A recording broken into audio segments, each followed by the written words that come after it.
on the Jarra land, gotta clean those hands. Uncle Rick Nelson, Dja Dja Wurrung, here to kick a rhyme on the coronavirus yarn. It's not the first disease black fellas had to face. We survived to this day and we're still staying strong. You gotta stay home, keep the place locked down. No catching up with family, you're walking uptown. Unless you gotta work or buy food or get married. I know it's hard to do, but it's really for the best. Okay, here's the next thing you can do. Keep a distance from your mob and your kids and your crew. How far, Uncle Rick, if we're sitting with you? At least the same length as a didgeridoo. If you got the sneeze, do it in your elbow. Can I just cough on my hand? Brother, hell no. Keep your hands clean, do it all day long. How long I gotta scrub them? The length of this song. Get the soap and get the bubbles. Clean hands gonna keep us out of trouble. Get the soap and get the bubbles. Clean hands gonna keep us out of trouble. Get the soap and get the bubbles. Clean hands gonna keep us out of trouble. Get the soap and get the bubbles. Clean hands gonna keep us out of trouble. Black fellas got a lot to lose. It could happen to me and it could happen to you. It could happen to your elders and your nephews too.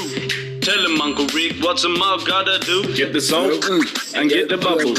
Clean hands gonna keep us out of trouble. Get the soap and get the bubbles. Clean hands gonna keep us out of trouble. Get the soap and get the bubbles.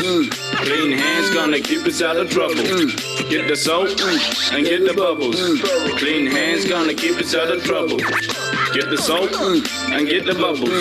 Clean hands gonna keep us out of trouble. Get the soap and get the bubbles. Clean hands gonna keep us out of trouble.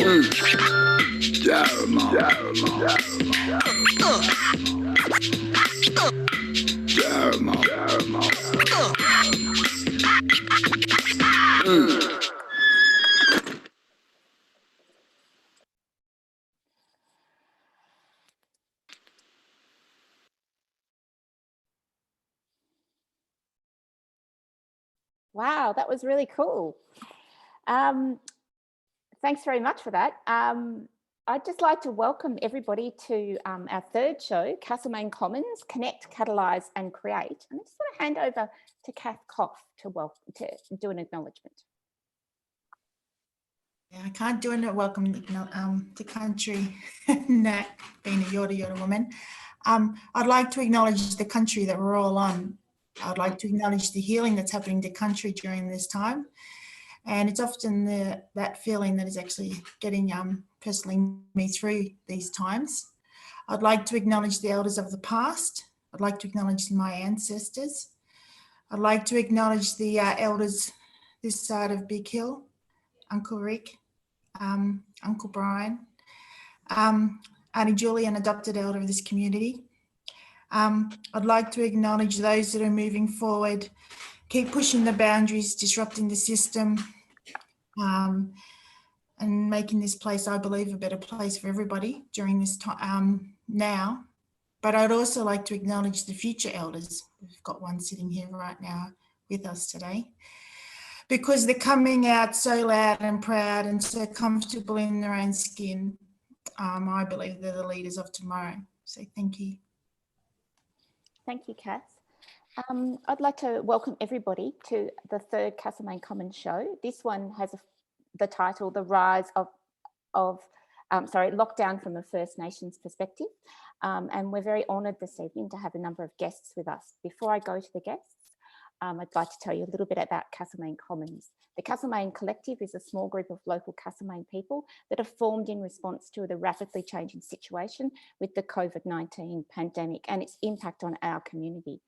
We have noticed the fundamental disruption to forms of life that the pandemic is causing. They need to step up and lead a discourse or a discussion and pose fundamental questions around the way that we live in the long run. We aim to foster connections, make sense of what is happening, catalyse action and create our local future.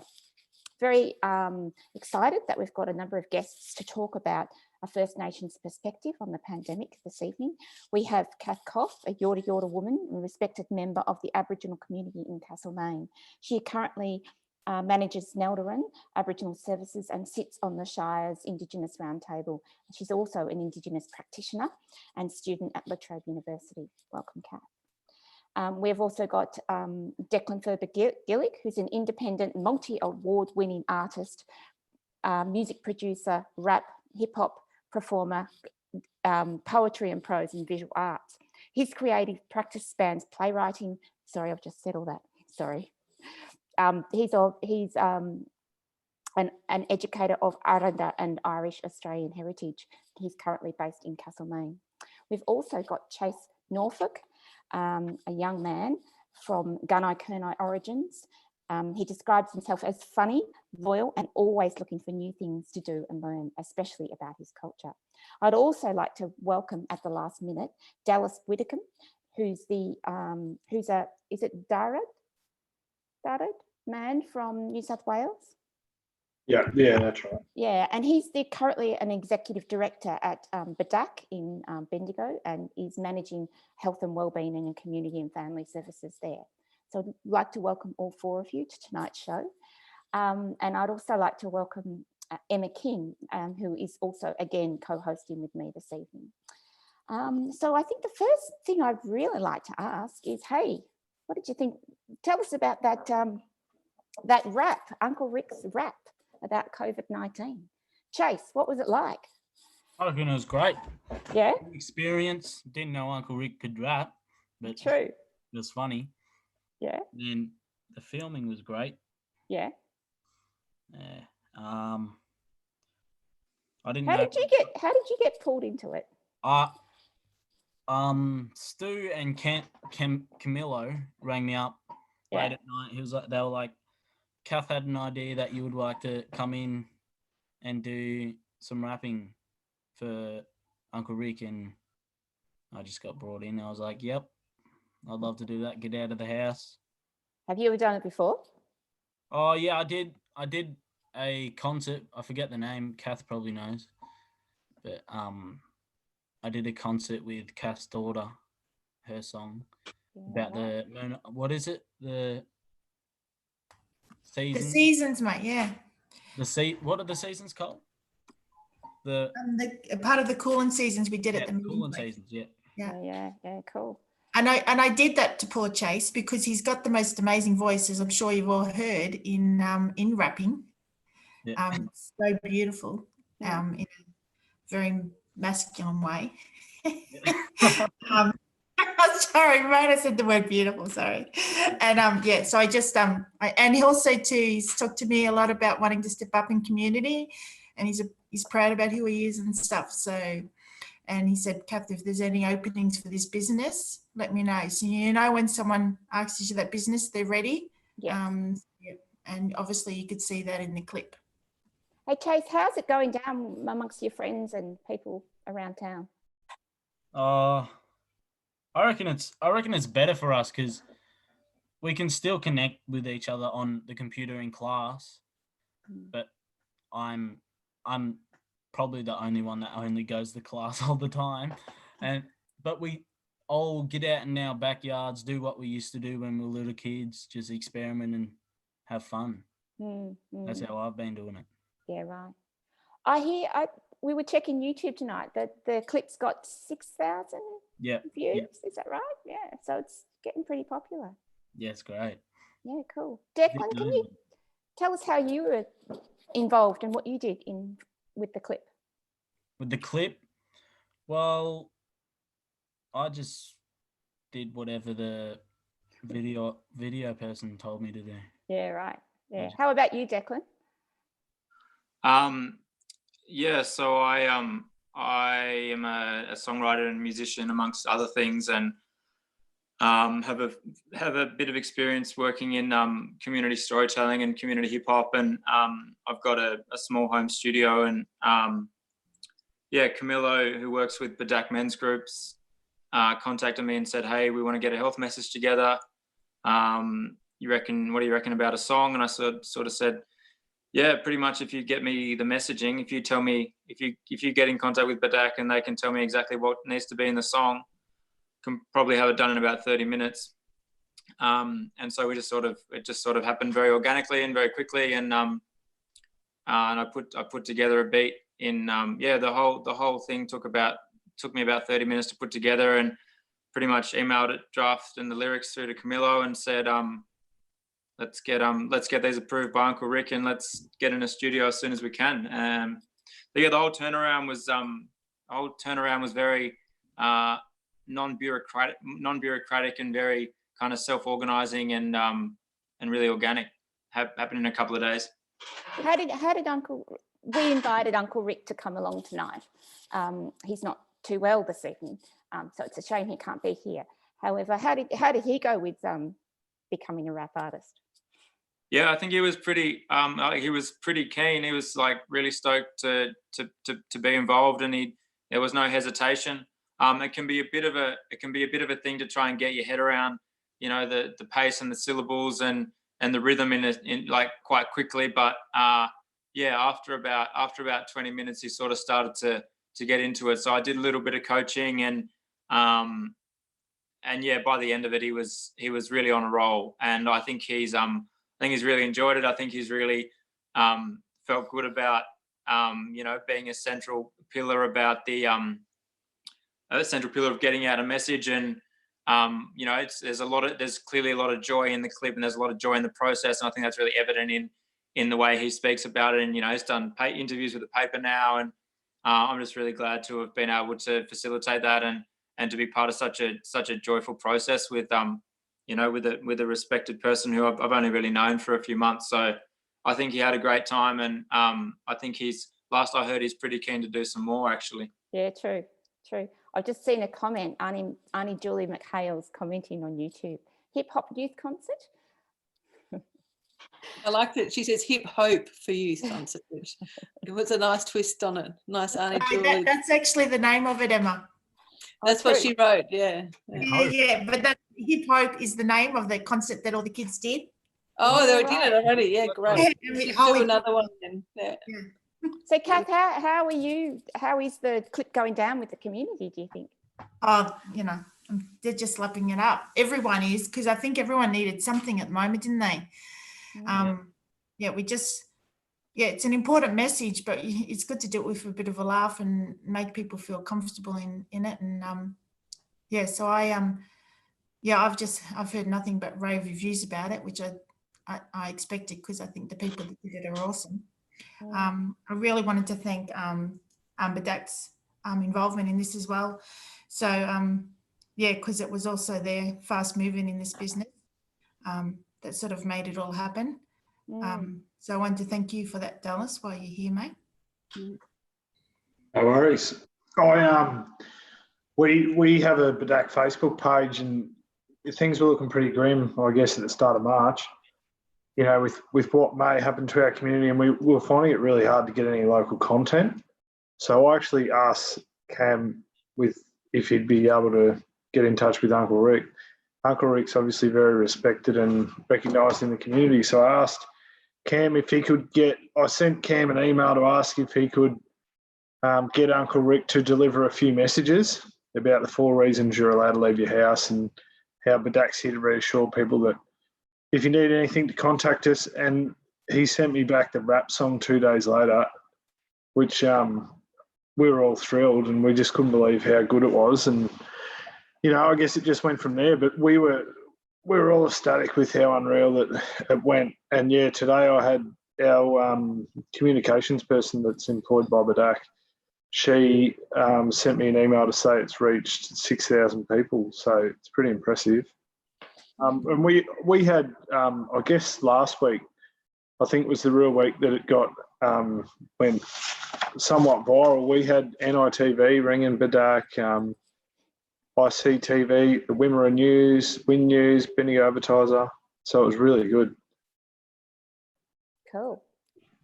So just wanted to shift a little bit. How's the community going with the pandemic, with practicing the social distancing and the food and jobs and that type of everything? Maybe could we start with you, Dallas? Yeah, I've been really impressed with how the community's coped. It was, you know, we've got 100 staff at Badak. A lot of the staff are also community. I think we were really panicking for a week myself and a GP and some other key people in the organisation really didn't know what to expect, and it was hard for all of us. But I think it's really good to recognise that. We had there's about 85, 90 staff that sit in my teams, and I guess a lot of them are looking at me for answers. And it was really important to recognise that none of us have done this before. And I think that message to community too was, we don't have some of the answers, but we're just going to try. But I've been so impressed with the community. I know Castlemaine have done some great things delivering food out to the Castlemaine community, food and resources, but we put it out there to help as many people as we could. And we had so many elders that we were ringing every 2 days to check in, and all of them, we'd say, do you need some food or something? They'd always say, there's someone else out there worse than me. So, we've just been thrilled. I guess it's probably at a point now, and touch wood, I think we're over, we've seen the peak, and our community's done really well. I think there's I know of three Aboriginal people in the state that contracted COVID-19, but all have recovered. Yeah, so okay. The population's been we've done really well. I think now it's a bit tough now. Everyone could agree right now that we're all a bit over it. But yeah, hopefully it's not too much longer, and we'll be out the other side. Your perspective, Kath?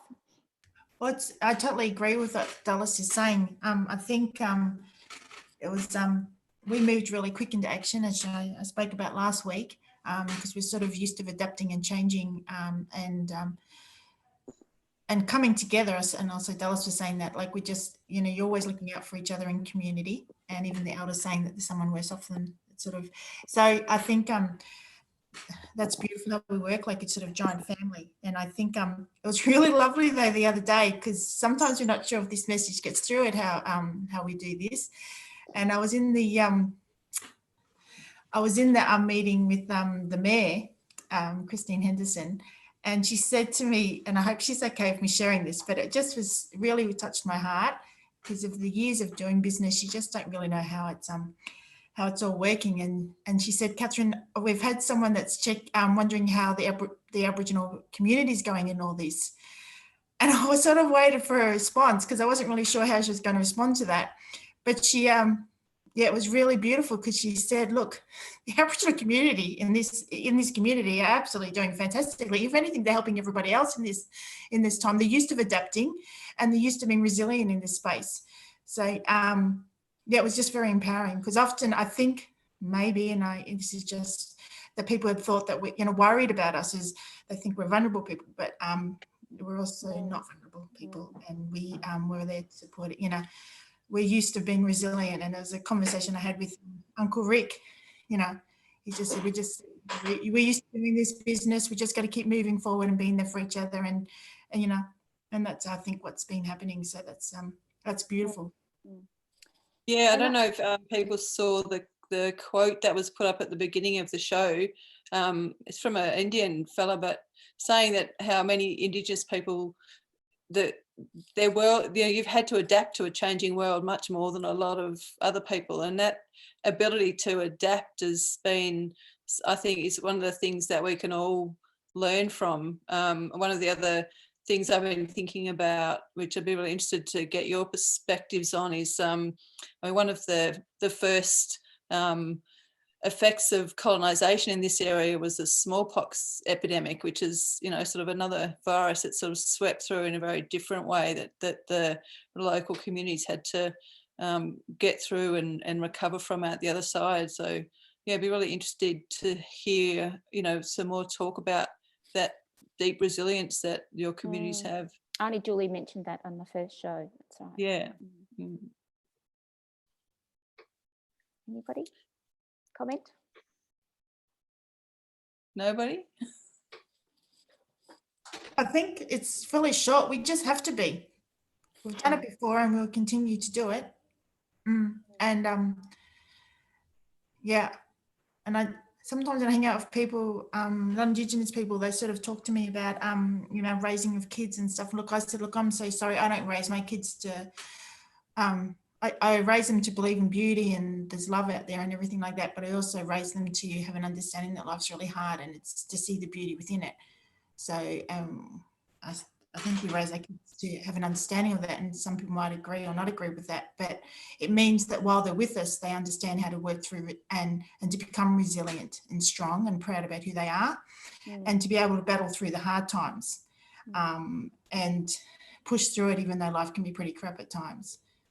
Can I ask you this question, Chase? Yeah. What is this? What we just talked about? But you're on mute, I think, Kath. Your resilience, mate. Yeah, I'm pretty resilient. I don't take things to heart, but when things do mean stuff, I take it to heart, but I think I'm pretty resilient. My girlfriend's mum thinks I'm resilient. I just speed through life.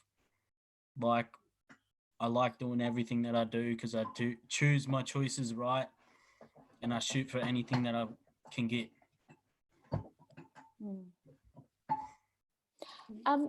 I just wanted to move us on a little bit around and think a little bit around about who's doing it hard. And for me, when I first heard about the virus, I was very, very concerned about the elders, Aboriginal elders suffering numerous chronic diseases.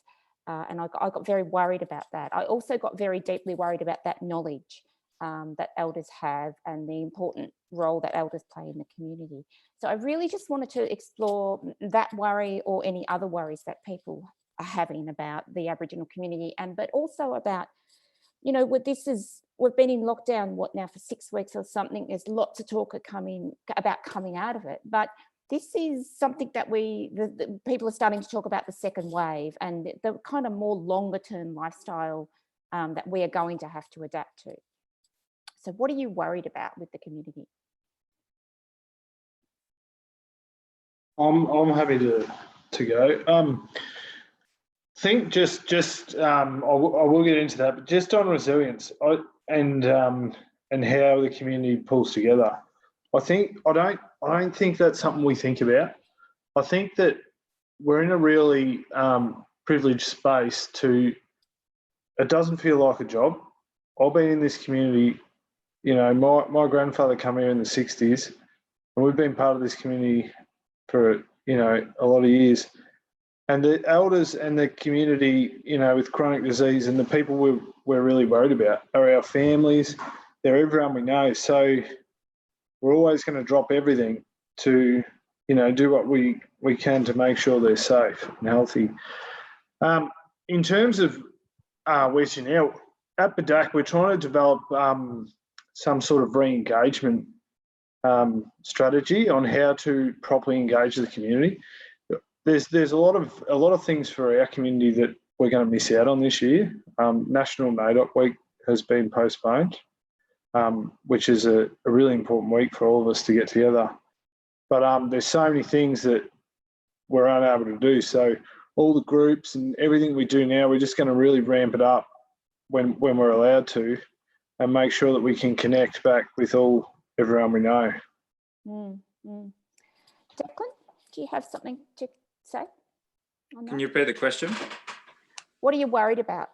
How is the community doing it hard with the pandemic? Are you asking about the Aboriginal community in this region, or the Aboriginal community at a national level, or both, or? At a national level, like for example, I was listening to the radio yesterday, and somebody was talking about the increased police powers to fine people for being, out on the street, not doing the 4 things that we're allowed to do. And they were quoting the statistics on who'd been fined. And it was a Sydney example, and they were saying that there were a lot more people being fined in Western Sydney than are in North Shore Sydney. And all the cases of coronavirus are in North Shore Sydney. So it's interesting how, and then they were starting to talk about remote areas in New South Wales. So basically policing, again, is being unfairly, perpetrated upon different populations differently.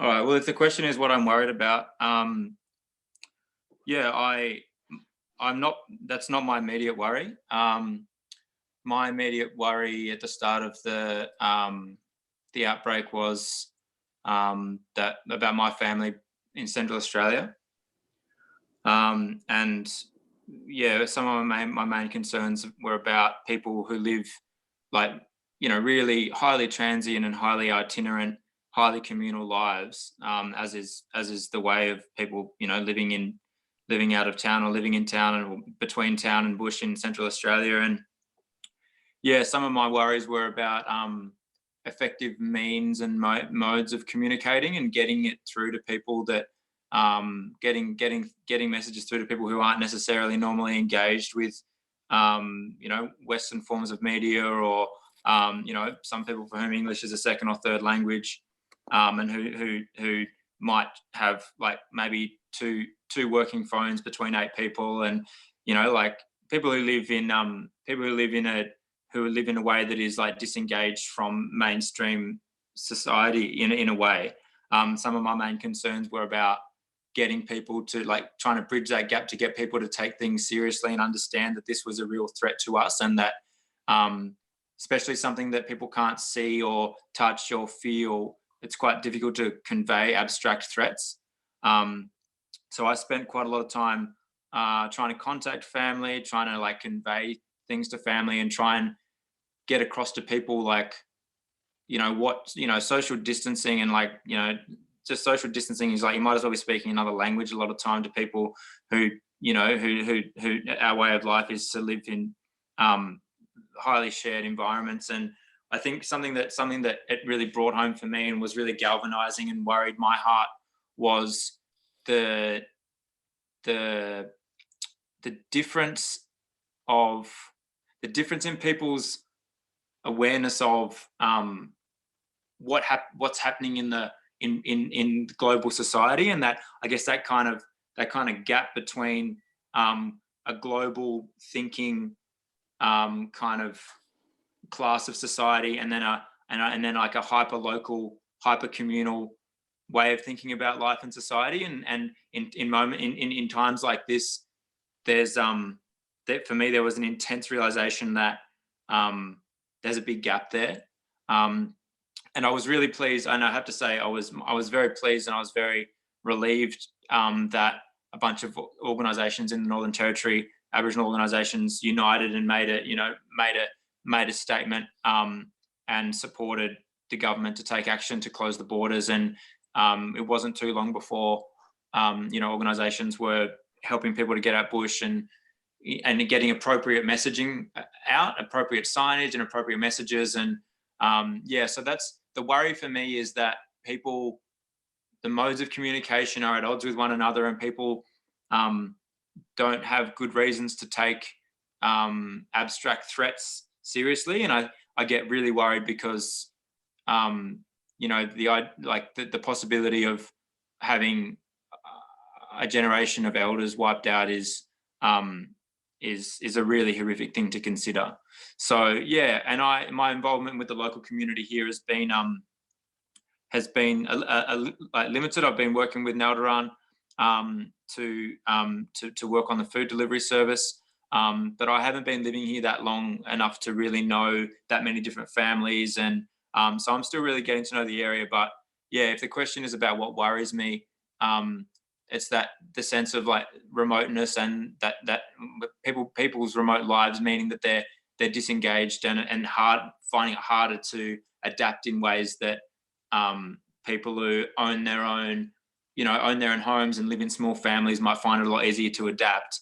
So those were some of the things that I was like quite worried about early on, including my father's in a very high risk category. So I was sort of constantly on the phone to him, trying to say to him, look, you need to be locking your home down. You can't have, people just coming in that transient way, as is the norm. So yeah, there was that sense of being away from home and having very limited control over something that was extremely important was very distressing for me for the first couple of weeks of the pandemic. What about you, Cass? If I'm just speaking for myself, I think my worry is, and again, I'm just speaking for myself, is I think this is maybe only the start if we don't actually start listening to country and making changes to how we live our life. I feel like this is an opportunity to make change, to look at life and how we live differently. I find it really interesting when I talk to a lot of community about this, that they're thriving. Because they're able to go out in the bush, they're able to just be. There's not this pressure to constantly be in perhaps a world sometimes that you don't feel like you belong, or that you don't feel that's the way that you would normally live. And I hear a lot of non-Indigenous people talking in that space as well. Like a lot of people finding it hard.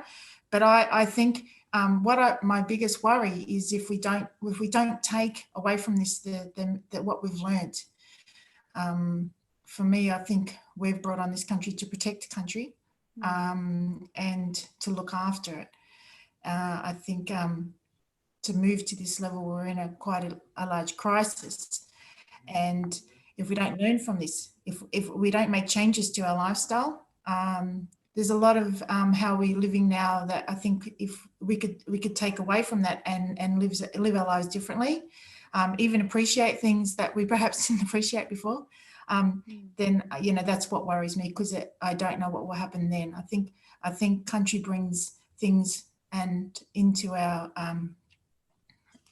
for us to learn from, and if we don't learn from it, I don't really know what that means. So. That's what worries me the most, to be honest, in regards to community and stuff. I was worried at the beginning, but then I sort of thought, I shouldn't have been worried, because how we be with each other is beautiful, and we're there for each other and we love each other, and we don't really care whether we have the same belief systems or not. It's just about supporting each other, and like a family does. You certainly don't always get along with your family. So it's probably a bit like that. Yeah. I think it might be time for me to read my quote, Kath, because it kind of segues into what you were just saying. So I do a lot of work in Papua New Guinea. I'm honoured to be able to work there quite a lot and throughout Aboriginal Australia. And I went into panic about certain people. And so I was texting them, and I got a text back from a village in Papua New Guinea, and they say, "Sister, all you need to be is at peace and at health. Nature will serve you the rest. You did much for nature. Likewise, nature holds you at the heart to continue such conviction for nature. Our nature will keep you safe for us. For us, though, we already heard cases near our doorstep, yet we ain't troubled nor fear nothing. It has, was, and will always be our conviction to live and die for nature and not for humanly motives. All the green natural colours around you has never departed you. As long as they live, you will be alive. Much love, and nature richly bless you and your family." And I was really taken aback by that statement, in that I was worried about them and their health system. And I know what their health system is like. And if the pandemic gets there, there is no ventilators. And it really reorientated my head to, actually, this is not a war against a virus. This is nature. And, the wisdom of that statement to just, nature has its way, and that's the way it is. And so that our arrogance in the West, in the kind of the neoliberal colonial world, is to conquer and to own nature and to dominate nature, whereas here we've got a beautiful statement saying sit back and appreciate it.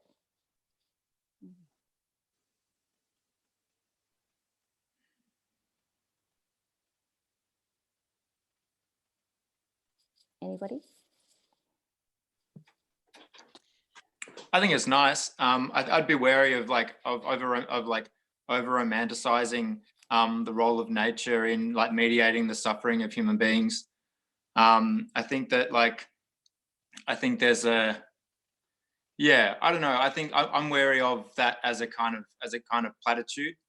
I think it's probably not a platitude within the context out of which it arose. But I think that it has a bit of a fatalist kind of overtone in different contexts. And I think that human beings are responsible for their choices. And I think that like world leaders in particular are seeing the results of poor choices and good choices. And those choices have, at the moment, you know, impacts that range from 0 fatalities to hundreds of thousands of fatalities. And so I think that sitting back and letting nature do its thing is it's a nice idea, but I don't think it's applicable to like a highly globalized industrial world that we live in. Yep. Anybody else? Comments?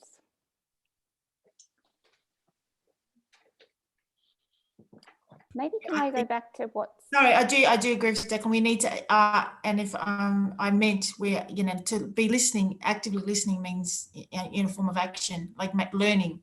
So I just wanted to be clear at what I was saying, because I think countries keep trying to get us to learn something, and if we don't learn it, you know, if we don't act on it, if we don't change our way of living, that's what makes me worry. So there's that fine line, and I just wanted to clarify what I meant. And I think one of the comments as well is talking about how Jesse's saying every community needs to face and deal with things differently. We can't have a blanket, you know, like one of the sort of narratives that's coming out is about how this, you know, the virus is the great equalizer. It affects everyone the same, but the reality is that it doesn't. And you know, the different communities and different cultures have to find the ways that are appropriate for them, that work in their particular situation with their particular relationship to country and to each other, and to the system that sort of allows us to do, you know, keep ourselves healthy at least. Yeah. I think there's going to be a lot of time to reflect on this, and I think it was really important for me that it's about keeping our elders and our vulnerable people alive. I think we're going to have a lot of time to come back and think about this, but you know, it was looking very grim for our population, and you know, I think somehow we may have dodged a bullet. And you know, it's the good work of all the people here and all around Australia that are trying to do the right thing. But I think looking into it more, there'll be time for it. But now it's about keeping everyone safe. I've really noticed the narrative, the international narrative. It's very much, it's interesting where the virus has, which countries it has arrived at first and where it is now moving to. And I'm a little bit concerned about the international discourse and our national conversations that are happening in the media around, you know, getting out of lockdown.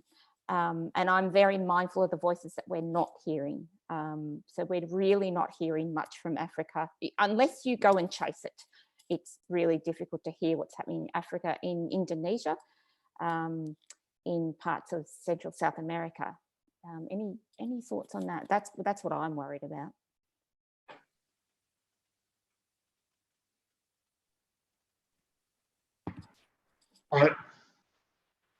I mean, for me, it's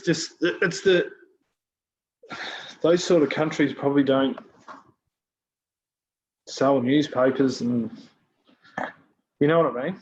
It's the big powerful countries, that China's, the Americas, stuff like that. That's all we normally hear about on the news. I guess that's probably my point. That's the only thing I could draw down on it. I think the loudest countries are the ones that are going to be heard.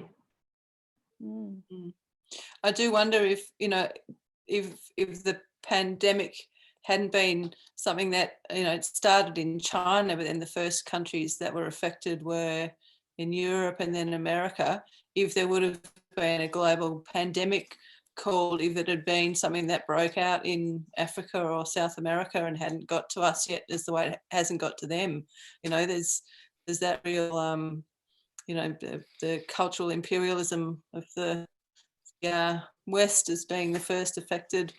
I think it's had a big impact on how this has played out. Interested to hear what other people think about that.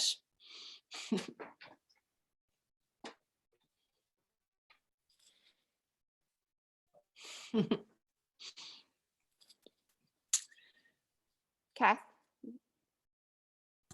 People I'm actually worried about are people that aren't resilient, who are not used to living in differences, who aren't used to people that are used to being comfortable and having everything they need and provided for. And there's a whole, like someone talked about, it's gone across classes, that this is a classless situation. And there's a lot of people that used to have money, jobs, that have lost everything. And I worry for them because they're not used to budgeting, they're not used to living without little, in regards to materialistic goods. It's like they're having to learn a different way of being. And it's almost like a crash course in it, really, for some If you people. think of it, it's a good way of living life and learning new things. So you're getting used to other things. So you'll learn to be more resilient. It's fascinating watching the way people are doing that too. Yeah. And I talked with someone, I heard someone say about who asked the question, the birds chirping louder. And oh my God, darling, it's just because you'll stop to listen to them. Yeah. Great that they could hear them, but the birds haven't got any louder. They're always pretty loud, really. The coronavirus is doing great for Earth, I reckon. It's clearing up everything, just making its lungs better. I'm curious about this word resilience has been thrown around a lot, and I'm interested in like people's what definitions of resilience are people working with at the moment? Just to throw open to the group. What does it mean to be resilient? Well, Kathy, you can speak. For me, it's like going through hard experiences.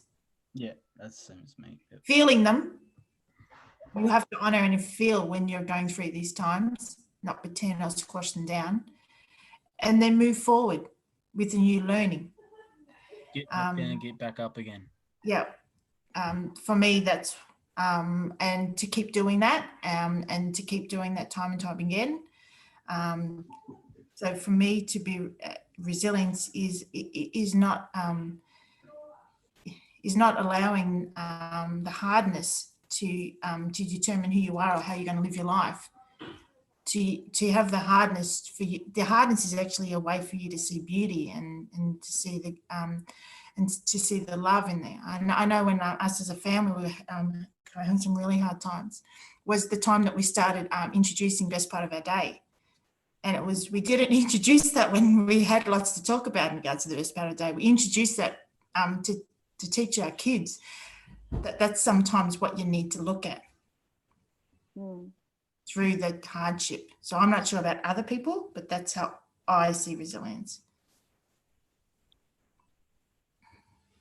I spent 7 years living and working in the Kimberleys, and obviously being from an Aboriginal family that have been based around here. I think resilience for me is coronavirus is only one of the challenges that our culture's faced, over thousands of years.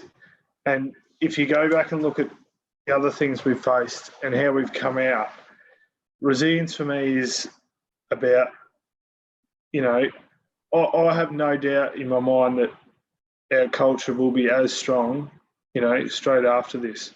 To go back to think back about the Kimberleys and where there's still young men, 12 and 13 years old, that go through law once a year, and, seeing the culture and how strong it is in some parts of Australia, I think that's real resilience.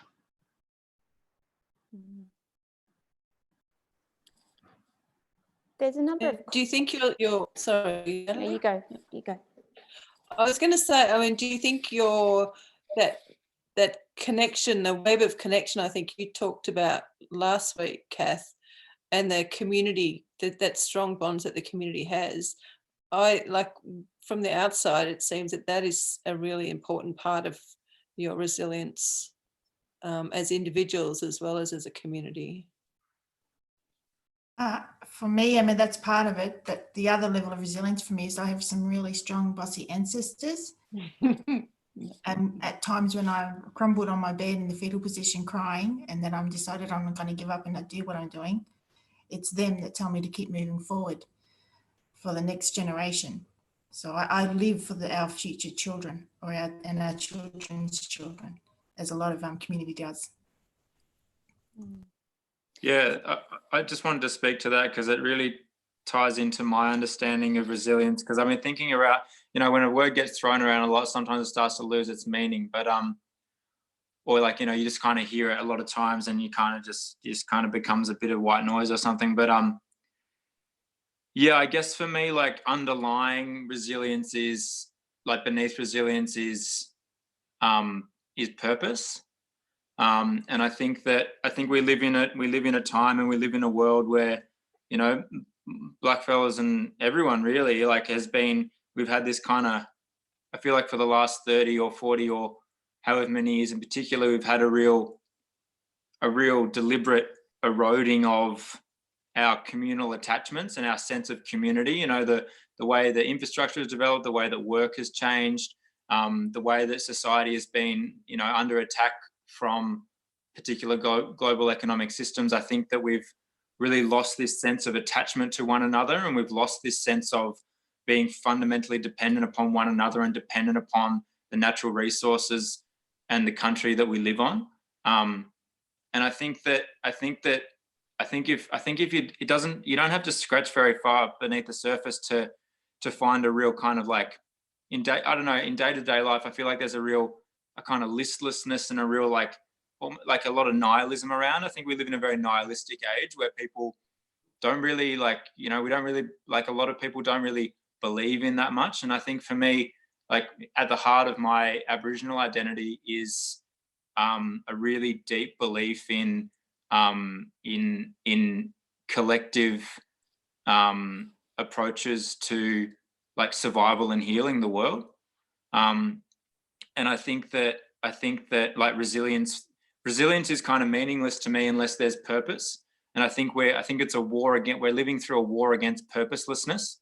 I think that we're being told implicitly and sometimes explicitly that there is no real purpose, and we're kind of, you know, the world's kind of dealing with this kind of a bit of an emptiness at the moment, and you know, all the purpose is on growth and business and development and infrastructure that's fundamentally around business and capital. And I think that for me, a real purpose to live is to like love one another and protect the world, the planet that we live on, and protect the country we live on for people who are to come before us, just as our forebears have done for us. And no matter where you go in the world, like the way we live now in this industrialized world, it's actually only this like tiny little blip.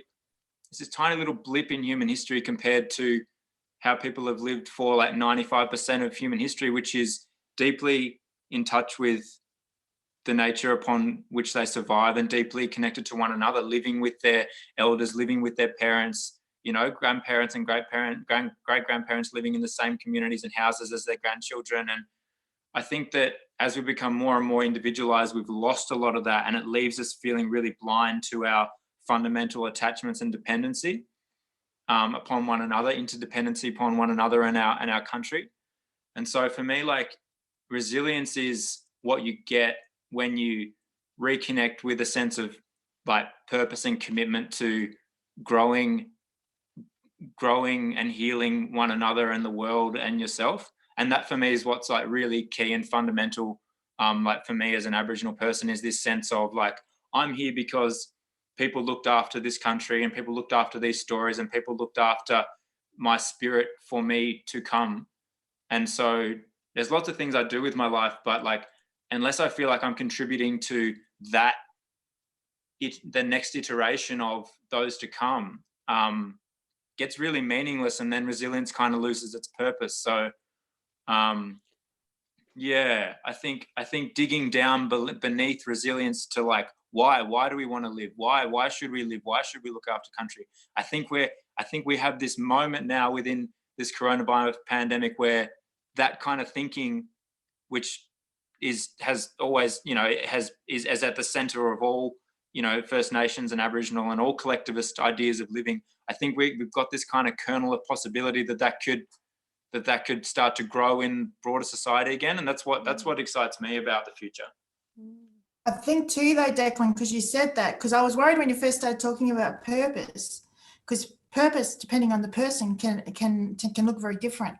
But then when you're talking about spirit, because spirit and soul with purpose is a very different conversation, and I worry because purpose without spirit and soul can come across as greed, power, ego, and then can bring about fear. I do think our world is riddled with fear at this point. I do agree that we need to know what our purpose is, but it's an internal purpose for me. I don't know if this is just my thing. It's a different type of purpose than just trying to get ahead, which I think a lot of people think purpose means I'm going to do better, I'm going to get a better car, I'm going to be more financially stable. And I know that's not what you meant, Declan, because I know you. But it's like it's that purpose of what your spirit and your heart and your soul is meant to be doing, and what it's doing for the greater good, which is often as community, that's what we do. It's for the greater good, not for us as individuals. I agree, and I think that we've been told our purpose is an individual purpose, and I think when I talk about purpose, I mean like it's more like where you fit into your responsibilities and your where someone fit, where you knowing what's required of you to like contribute to your community. That's a deeper sense of like collectivist and communal purpose, not the purpose of like I want to earn I'm going to earn heaps of cash or whatever it is. But we've had the myth of like capital shoved down our throats and into our sense of purpose for that's why the world is sick. Chase, do you want to reflect on that at all? I reckon Declan has a good understanding of what he's talking about, and I think it's true how you have to speak through your soul and do all stuff like that. And Thanks, Chase.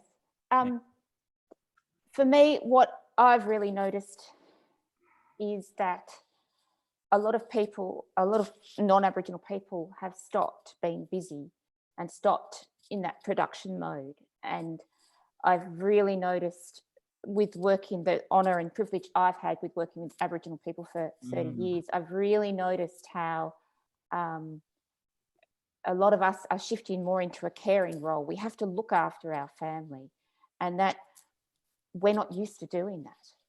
And that the Aboriginal communities and peoples I've worked with are very, very good at doing that, and always put that first and put being a productive unit at work second. And now we all have to be at home looking after our families. And it's like a breath of fresh air. It's like it was said last week, I think by Alex Kelly, around this is naturally who we are. And so it's that moment in time to appreciate that. And we have a lot to learn from Indigenous people in how to do that. And so I'm really noticing everybody listening and hearing. We're getting very close to the end. Dallas, anything you'd like to contribute to that? It's pretty deep thinking. I don't know if I can think that deep, I think one of the most important things about it has shown people that, how to slow down, and that, you don't have to go 100 miles an hour at all times. Like, I've got a young family. I've never spent this much time with them. So the weekends have been fantastic to spend with my wife and 2 kids. We're missing a lot of other family, but I think it's been great. I know a lot of staff at work, we've just spending so much time with our family.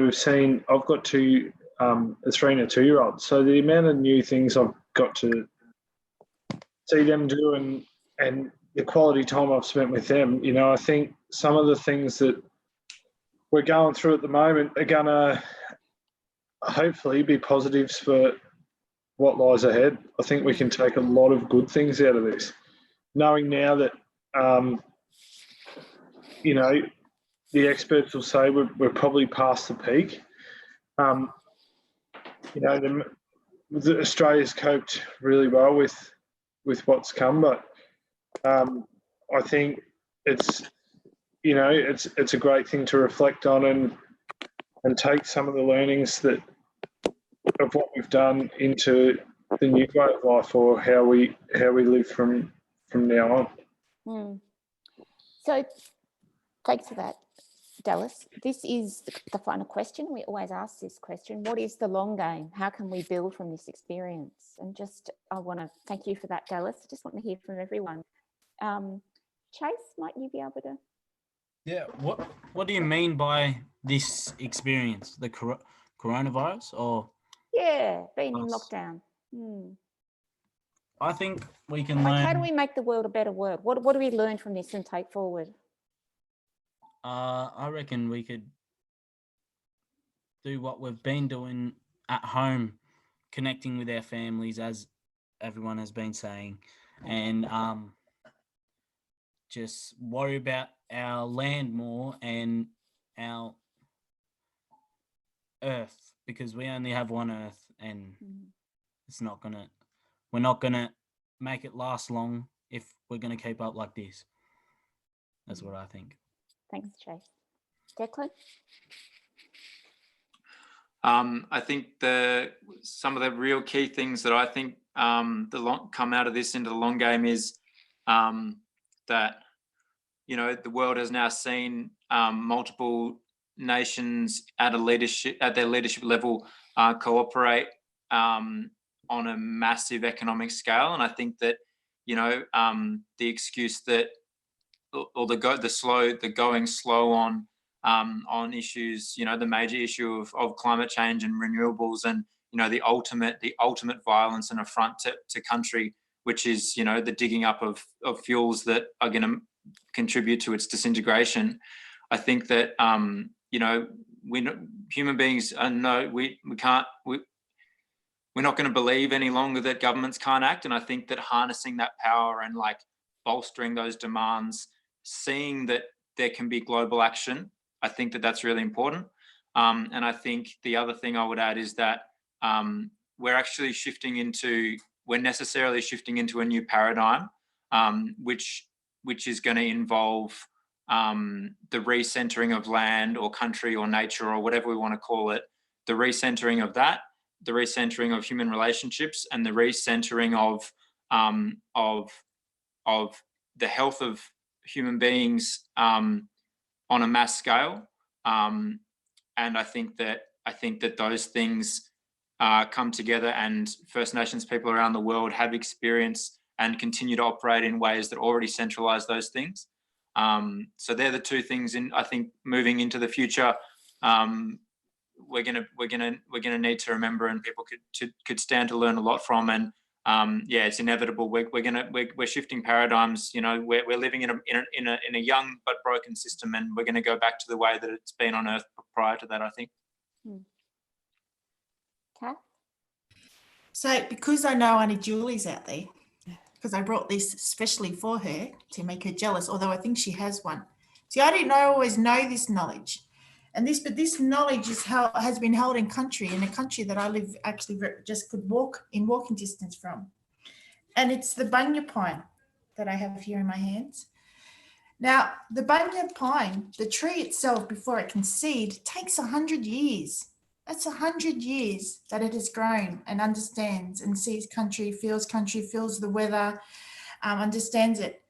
And from that, this delicious fruit, but I wouldn't have even known that knowledge was held sitting in that country, in this landscape, that it's like it's just there waiting for us to understand it and to learn that knowledge. And I think along with what Declan's saying, we need to listen, and we need to open our eyes to actually what country is telling us, because it's always been there. We look outwards and we look at people or things external for our answers, but the answers was right there in front of us in country. And I'm going to, after this, eat this deliciousness. It's delicious. This nut that's taken nearly 100 years to grow. The nut itself hasn't, but the tree to grow the nut. So I learned from that, from the bunya pine, and I learned from Auntie Julie in regards to the knowledge of country, because it holds the knowledge. All country holds the knowledges, and we people just need to have our hearts and minds open to hear it. Thank you, Kath. Emma, some closing words? I don't think I need to add to anything that our guests have said. I'd like to leave it with them, I think. Okay, so we are 6 minutes over time. So I'd really like to say thank you to everybody. So thank you, Dallas Widdicombe. Thank you, Chase Norfolk. Thank you, Kathryn Coff and Declan Ferber-Gillick. Thanks very much for your words tonight. I just wanted to say that we really encourage and welcome feedback. Please comment people on YouTube or Facebook and give us some feedback about what we should talk about next time, how we should improve, things like that. Next week, we're going to talk about climate and climate change in relation to the pandemic. The week after that, we're talking about economics. Anything else we needed to say, Emma? Oh, big thank you to Tim, to the Castlemaine Commons Collective. So that's, other than people here online, it's Alex Kelly, Matthew Abud and Tim Adam. So thank you, everybody. Thank See you you. next week. And now we're going to hear a song. Thanks. Declan, would you like to introduce the song? You just listen to it. Thank you, everybody.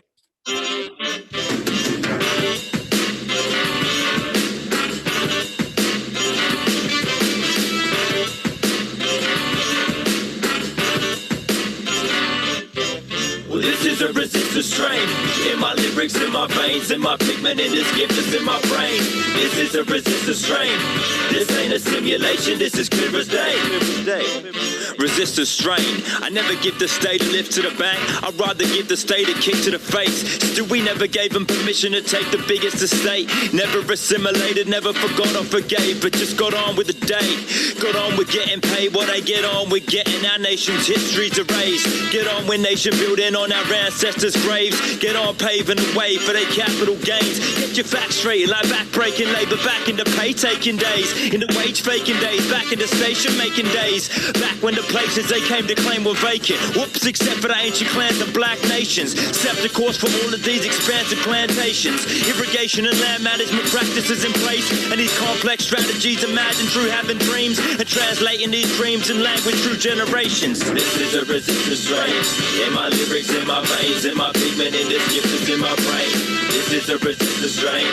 This ain't a simulation, this is clear as day, clear as day. This is a resistant strain in my lyrics, in my veins, in my pigment, in this gift that's in my brain. This is a resistant strain. This ain't a gimmick, it's a situation.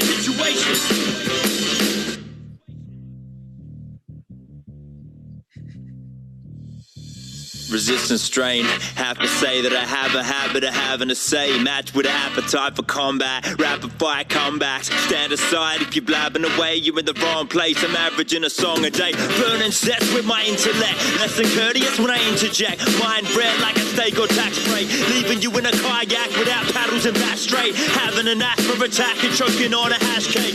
Probably leave your white paper policies in a bad place. Honestly, I'm proud to be leaving your mouth with bad taste. Most these politicians posting sad faces on their pages after meeting me. Cause meeting me's a bad day. Resistant strain. Never give up, living to maintain a resistant strain. Never give up, giving them pain. Resistant strain. Never listen to shit imperialists say. Resistant and stay sane. Resistant and stay sane.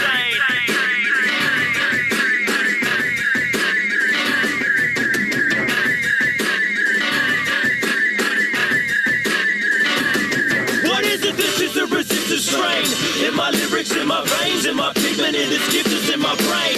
This is a resistant strain. This ain't a simulation, this is clear as day. This is a resistant strain in my lyrics, in my veins, in my pigment, in this gift that's in my brain. This is a resistant strain. This ain't a gimmick, it's a situation.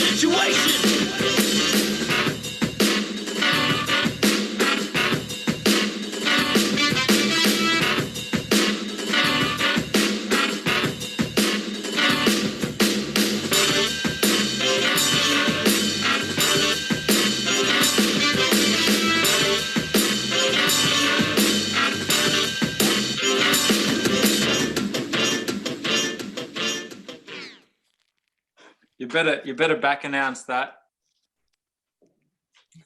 Is that yours, Declan? Righto. Got to quit the. That's fantastic, Declan, hey? Yeah, thanks.